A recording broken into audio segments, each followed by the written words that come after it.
jour, il y a un notaire qui m'appelle en me disant « J'ai une personne qui vient de décéder, elle a eu 2 enfants de son second mariage. Je ne sais pas s'il y a eu des enfants de la première union. » Je fais des recherches et très vite, j'identifie 2 enfants du premier mariage. J'appelle l'un des enfants que j'ai identifié et ce monsieur me dit que son papa est décédé il y a 25 ans. La seule chose dont il se souvenait, c'est que son papa lui jouait de la guitare le soir quand il se couchait. Et il n'arrivait pas à mettre un visage sur son papa.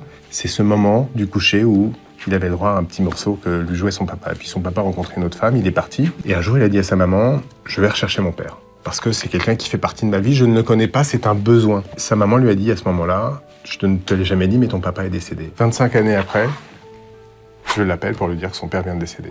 Il découvre que son père habitait dans une maison, donc il passait tous les ans, au moins 4 fois par an devant la maison. Il veut tout savoir sur son papa, donc forcément, moi je vais un peu enquêter, je vais lui raconter, et je l'ai accompagné dans la maison à l'occasion de l'inventaire que l'on a fait dans la succession. Et c'était bouleversant, parce qu'il a vu pour la première fois le visage de son papa sur une photo. Quand vous allez faire une révélation de ce type, ça vaut tout l'argent du monde. Ça vaut tout l'argent du monde, ouais.